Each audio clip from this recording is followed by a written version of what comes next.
win, baby.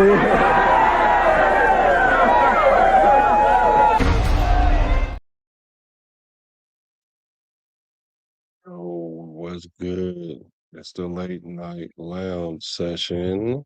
I'm trying to see if anybody up right now because I feel like ranting. I mean, I can't sleep. Maybe if somebody can talk me off the ledge. See if you guys are gonna come pop up and see what's good in the hood.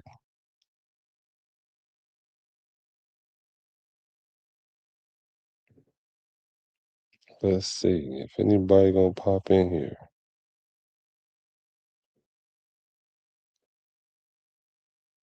I mean, it is like 1 o'clock on the West Coast.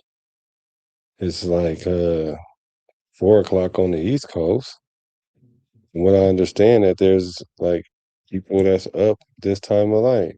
What's up with you, bro? What's up with you?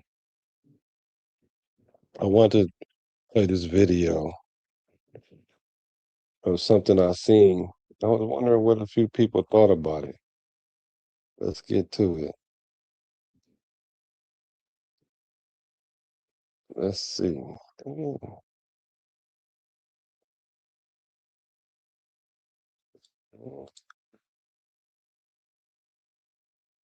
Let's get to it, y'all. Let's get to it.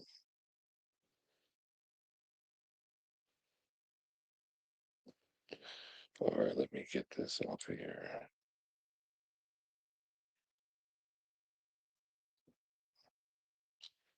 All right, here we go, y'all. Here we go. What's good with y'all? Make sure y'all hit the like button on the late night. I appreciate y'all for sliding by with your boy. It's your boy Black the quarterback. But I was watching this earlier, and these guys are not Raider fans, and so they said some very interesting things. And I was wondering what you guys thought about it because I kind of felt like this, but it's good to see people that's not in the Raider camp have their opinion. So then that way I can see not if it's something that, we're just biased or what. But here we go. Let's check it out.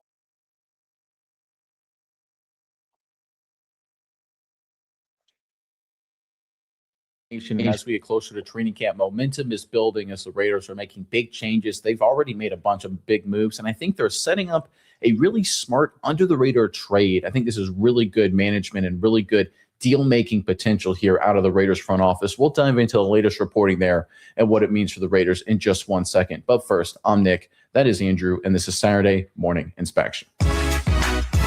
Or underperforming or guys that aren't seeing the field and what it means for the future. And what's interesting for the Raiders is that the discourse at the quarterback position has obviously dominated the headlines, but I think there's an element of that people don't understand. I think the Raiders are setting up a massive trade at the quarterback position. I'm not talking about Kirk Cousins and obviously not Mendoza, but with Aiden O'Connell himself. And if you dive into the specifics of what's going on with this Raiders organization, you can see exactly what they're doing. So to set the table here, let's pull up our report right here, and then we'll dive into what's, the details on the other side. So this is from SI.com talking about Aiden O'Connell. It could be calls about him being a starter or a backup quarterback. The thing that has changed in this league over the years has been the backup quarterback position. Now, they just do not want anyone in that spot on the roster. They want a quarterback they can trust with NFL experience, someone who can take over once their name is called. O'Connell has that on his resume. He has started games and has performed under pressure and in difficult circumstances. It's hard to say whether he would be a starter in this league, but he does deserve a shot. With the Raiders' packed quarterback room, that is likely not the case for him in Las Vegas. Okay, so my overall assessment of AOC is that he is a viable backup. Can he come in and win a game or two for you? Yes, that's generally what backups are there for, to come in and bridge the gap between the starter maybe got knocked out a couple weeks and then the backup come in and try to keep the ship afloat. AOC has pretty much done that. Um, I don't know if he kept the ship afloat, but he did get a chance to show his skills. So his rookie season, he did start 10 games, went 5-5. But then the second season, I think he went 2-5, right? And then the third season, he didn't start. So because of his injury, he was out for 10 weeks and then came in and played the last game of the season. So backup is what it is. But a lot of people are saying that he didn't really get a good shake or a good chance to showcase his skills. Now, he did come out in the in the presser and say, hey, I want to be a starter in the league. So essentially, he's auditioning for 31 other jobs. Now, can he be a starter in some places? It's arguable. Some people say has a chance in Arizona, maybe even Miami, um, Minnesota, and maybe even a good backup for the Jets or compete against Geno Smith. So this is an article that came out saying that the Raiders are really just positioning him to be trade bait, and we want to try to get as much for him as possible. That's why you're hearing all the positive things out of Kubiak. And that's what I'm saying, that it's the politics. Of course, he's going to say that AOC is um, going to challenge the other quarterbacks to make it seem like that it's a tight competition. But I've known from day one that this is no QB competition. There's going to be Mendoza's not going to start, Kirk Cousins going to start, and we want to try to hold out as long as possible. Now, could AOC be an emergency quarterback? Yes, I believe so. But I think what we're doing is posturing him for trade bait. Obviously, the team wants to keep him to have that option at quarterback. If something were to happen to veteran quarterback Kirk Cousins before the season starts or early in the season, they would potentially go with O'Connell instead of rookie quarterback Fernando Mendoza. Whatever it is, the team will do its best to put O'Connell in a position to be successful. If they feel he has a chance to start elsewhere and are okay with Mendoza as the backup quarterback, we could see a trade that would make sense for both sides. This will likely come before it all begins for teams, as everyone will have the chance to learn the offenses. O'Connell has spent every year of his NFL career with the silver and black and was taken in the fourth round in 2023. So what we're starting to see is people are starting to realize something interesting is happening with Aiden O'Connell, right? He's a guy that's gotten very little attention, very little media publicity. All the eyeballs, of course, have been on Mendoza, and some have been on Kirk Cousins. But I think when you look at this recent reporting, you look at the discourse when it comes to Aiden O'Connell and the value of the quarterback position specifically, especially for a contending team, I think the Raiders are doing a really good job here setting up a trade. And you can kind of notice this if you look at the media reports on what the Raiders are talking about. So, for example, let's pull up the screen grab here. What I did is I searched up headlines involving Fernando Mendoza, and that there's a lot of negative media publicity. You guys have noticed this? Talking about why labeling Raiders' #1 pick Fernando Mendoza as a prize project is a major red flag. Las Vegas gamble. Why sitting Fernando Mendoza behind Kirk Cousins could stunt the rookie's development. Fernando Mendoza struggling. The hidden risk in drafting Fernando Mendoza, right? And the list goes on and on. In fact, Miles, let's go to our next graphic. We got 5 more stories about Fernando Mendoza having some issues. Can he handle the pressure? Minicamp leaves scouts questioning Mendoza. External pressure could force the Raiders to rush Mendoza. So essentially what they're saying is that the Raiders are putting out these reports to make this seem like the quarterback competition is tighter than it actually is. And that increases his trade value, AOC's.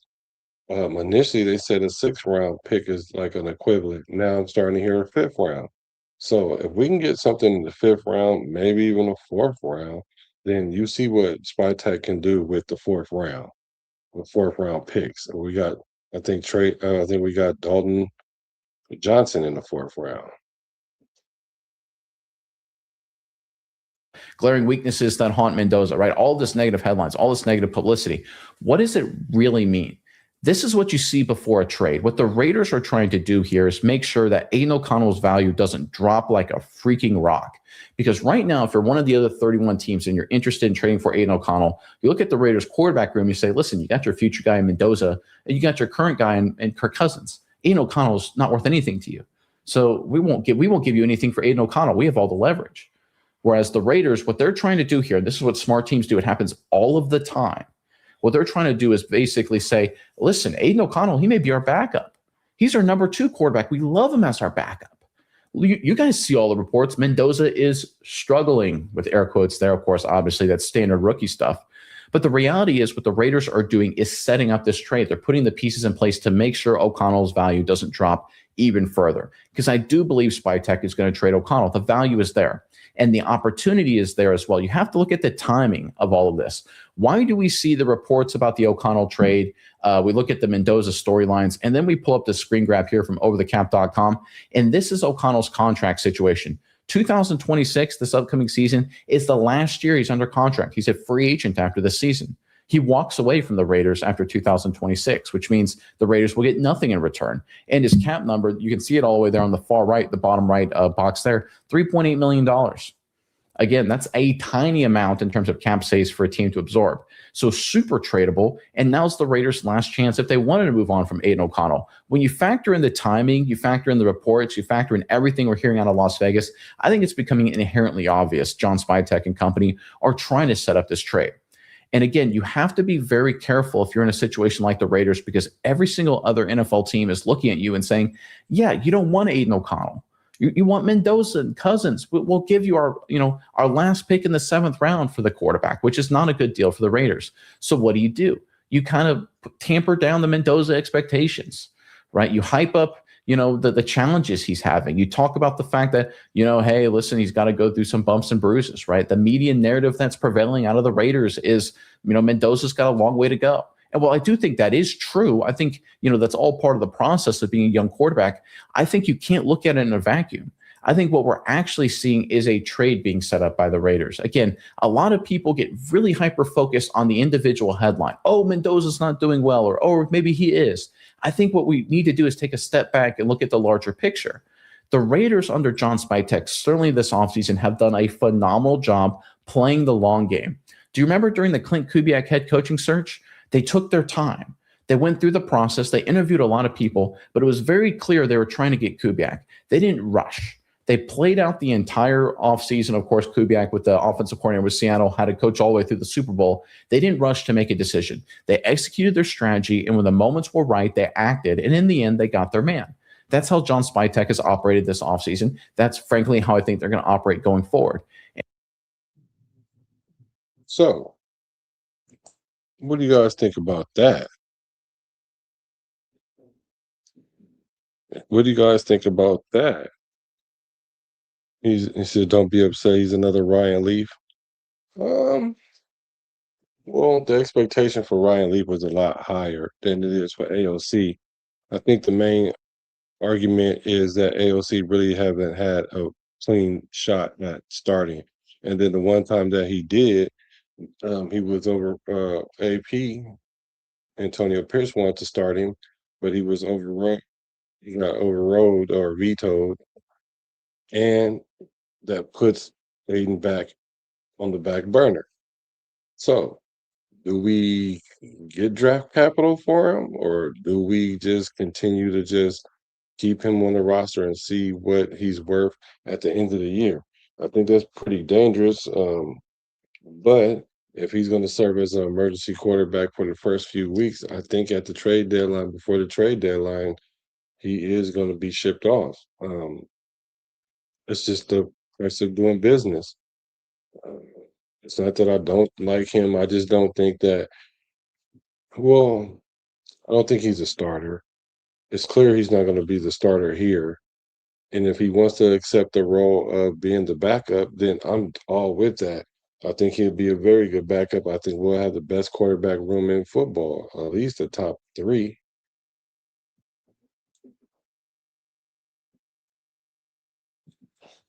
I got a feeling AOC will be out of here, and one of the 2 quarterbacks we pick up during the draft will be our 3rd string. Oh, um, like the one quarterback that we have, the UDFA. Um, uh, I don't know if he's going to get enough reps in the preseason in order for that to happen. But if we do see him getting reps, then that might be the writing on the wall. You might be right there. I can see that happening. I definitely can see that happening. But do you think we should get something for him though before he becomes a free agent? Because he will be sought after this year. I think he would be. I think, there's chance that he can go to, he can end up going to the Patriots. He might go to the Jets because if Kirk, I mean not Kirk, but if Geno Smith have a hangover from playing with the Raiders last year and he's questionable, AOC can slide in there and challenge him and make him either or as they say, eat or get off the pot basically. Um, it's his chance. I mean, like I don't know how many other chances he's gonna get because he's definitely got more chances than I've seen. So that I've seen for typical backups. But I just wonder what you guys think about that. Because when I saw this, I felt this was what the Raiders have been doing this whole time. They've been just talking AOC up so they can make a trade. If they do end up trading him, do we now not trust Kubiak because Kubiak made it sound like that it was a good quarterback competition? He's frozen. Yeah, I paused it. What's up with you, Furpo? Good morning. On a late night. So, what do you guys think about that? And just like with Aiden O'Connell, they're not rushing to trade him now just to get him off the roster, get something for him. They're going to let the process play out. They're going to go through training camp. They're going to go through preseason. They're going to see, unfortunately, a backup quarterback get hurt somewhere, and that's going to skyrocket Aiden O'Connell's value. And teams that are going to look at AOC are going to say, listen, the Raiders, they don't want to trade him because Mendoza's behind the eight ball a little bit. So this is an opportunity for us to maybe get a really good backup quarterback. That's what Spytech is doing. That's what the Raiders are doing. So again, all the headlines, all the buzz about Mendoza, that's part of the process. That's part of the deal.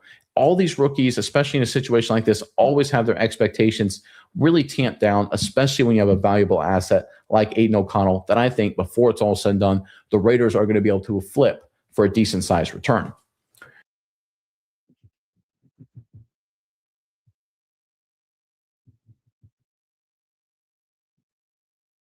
What do y'all think?